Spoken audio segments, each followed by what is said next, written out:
Irmãos, para o nosso devocional de hoje, eu gostaria que estivéssemos abrindo as Bíblias em Gênesis, no capítulo 3, leremos dos versículos 9 a 15.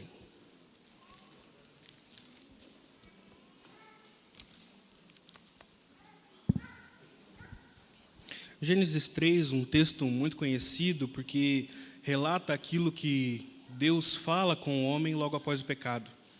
Relata aquilo que Deus conta ao homem. E já temos aqui a primeira promessa, o primeiro proto-evangelho da Bíblia. Hoje o tema que nós falaremos é sobre as promessas do Senhor, como nós cantamos. Algumas promessas, aquilo que o Senhor nos revela, e algumas promessas acerca do Cristo, acerca de Jesus Cristo. Aquilo que nós veremos aqui já refuta muito do que algumas pessoas falam ou acham, que Jesus só aparece no Novo Testamento. Algumas pessoas cometem esse engano, porque o Novo Testamento começa com os relatos do nascimento de Jesus, mas a verdade é que as promessas de um Salvador, de um Messias, do Filho de Deus, estão por toda a palavra de Deus. Gênesis 3, a partir do versículo 9, nos diz assim: E o Senhor Deus chamou o homem e lhe perguntou: Onde você está? Ele respondeu: Ouvi a tua voz no jardim, e porque estava nu, tive medo e me escondi. Deus perguntou: Quem lhe disse que você estava nu? Você comeu da árvore da qual ordenei que não comesse?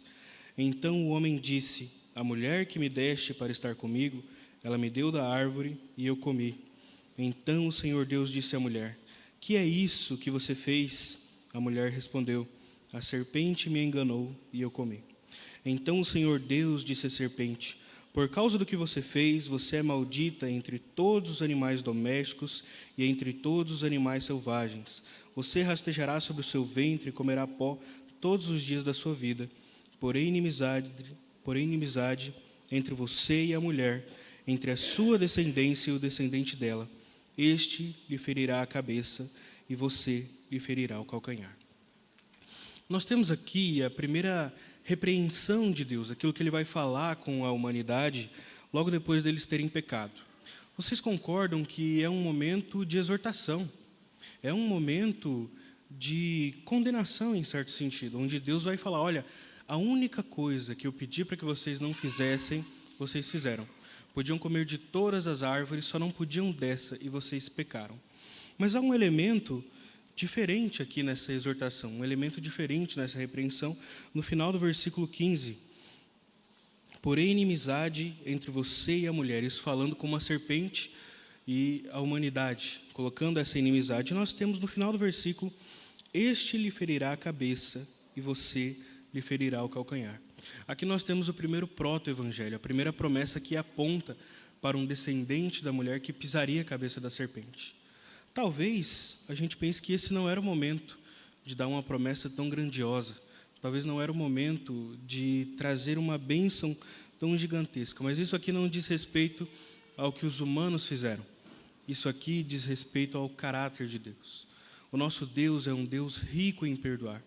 Então, logo depois da queda, logo depois do pecado, ele já traz uma promessa: haverá um descendente que esmagaria a cabeça da serpente, haverá um descendente que acabaria com Satanás, que tiraria o peso do pecado, a culpa do pecado dos seres humanos.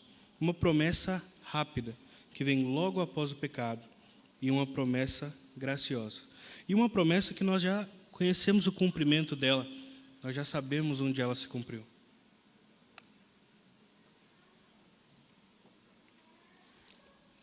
Essa promessa se cumpre na cruz de Cristo.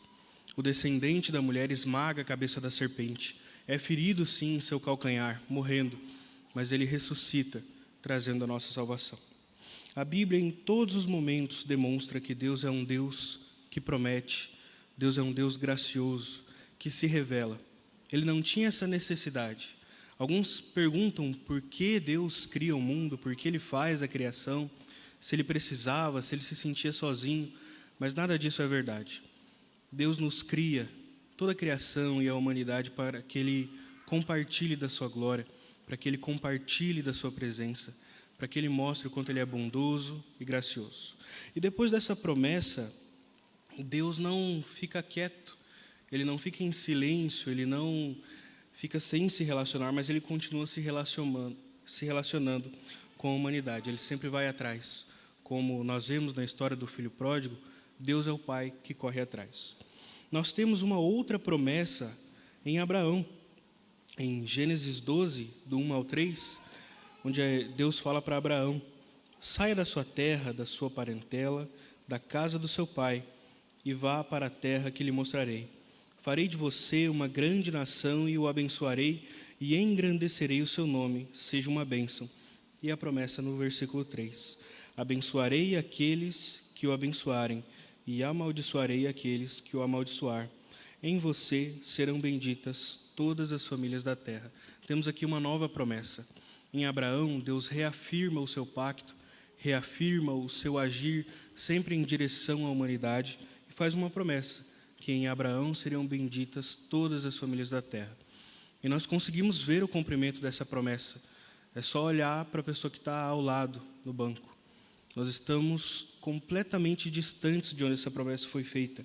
No Brasil, um país distante, mas através de Jesus Cristo, descendente de Abraão, todas as famílias que aqui estão foram abençoadas. Todas as famílias que aqui estão receberam essa bênção de Deus, receberam a salvação. Nós temos um Deus que sempre promete, mesmo sem haver a necessidade, mesmo sem nós merecermos, um Deus que promete e cumpre. Depois disso, nós temos uma outra promessa a Moisés, que é dita em Deuteronômio 18, onde Deus promete a Moisés: então o Senhor me disse, eles estão corretos naquilo que disseram. Farei com que se levante do meio de seus irmãos um profeta semelhante a você, em cuja boca porei as minhas palavras, e ele lhes falará tudo que eu lhe ordenar. De todo aquele que não ouvir as minhas mensagens, que ele falar em meu nome, disso lhe pedirei contas. Nós temos uma promessa dada a Moisés, que Deus suscitaria do meio do povo dele um novo profeta, que o povo dele iria ouvir, que falaria as palavras do coração de Deus. E nós temos essa promessa se cumprindo também em Jesus Cristo, o verdadeiro profeta, o verdadeiro legislador. Porque de tudo aquilo que foi dito nos mandamentos, no Monte Sinai, Jesus, no seu Sermão do Monte, acrescenta essa lei, cumpre essa lei, mostra verdadeiramente qual era o coração da lei. Então, de tudo que nós temos nos 10 mandamentos, nós temos uma ampliação no Sermão do Monte, daquele profeta que fala a vontade de Deus, que ensina o nosso coração, nas bem-aventuranças, em tudo aquilo que ele nos ensina. Ele mostra qual é o verdadeiro desígnio do coração de Deus, qual é a verdadeira palavra do coração de Deus. E nós temos outras várias promessas.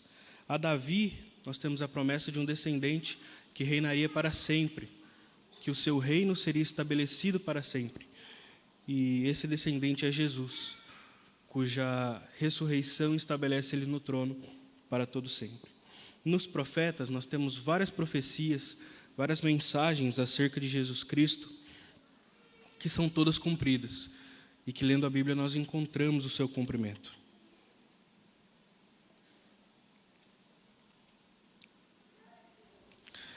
Em Isaías 7, nós temos a mensagem que uma virgem conceberia e daria luz a um filho.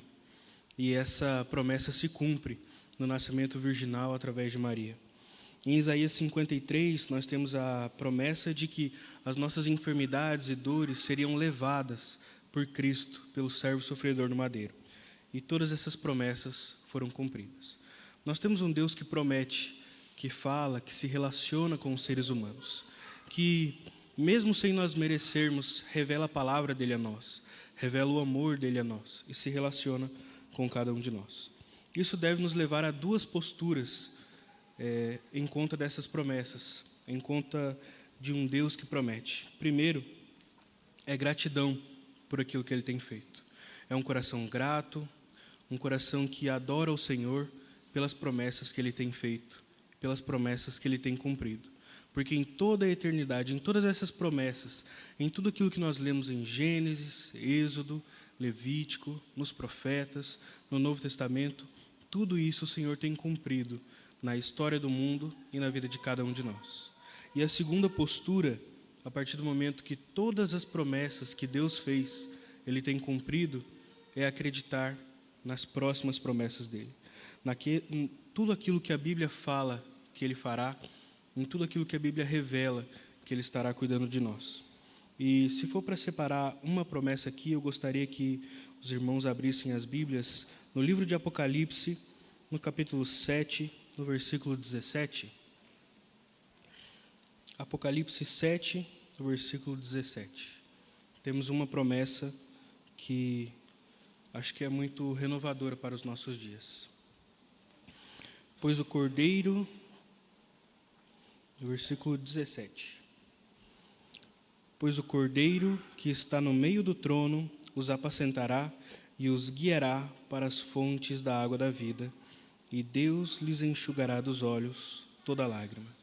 Então, sabendo que todas as promessas foram cumpridas, de um Messias que viria, de um Salvador, de um Emanuel, um Deus conosco, que estaria no nosso meio, que habitaria entre nós, sabendo que as promessas de que Ele morreria eram verdade, de que as promessas que Ele ressuscitaria eram verdade, a postura que nós temos que ter não é uma postura de dúvida, não é uma postura vacilante, mas é uma postura confiante, uma postura daqueles que sabem que o nosso Deus promete e cumpre.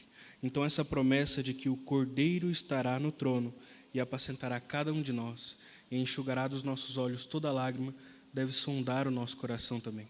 Deve nos abençoar e nos levar a cada vez mais confiar nas promessas do Senhor, confiar naquilo que Ele tem feito no nosso meio, e deve nos levar a esperar o cumprimento de cada uma dessas promessas, de cada uma dessas palavras, porque elas certamente se cumprirão no nosso meio. Amém?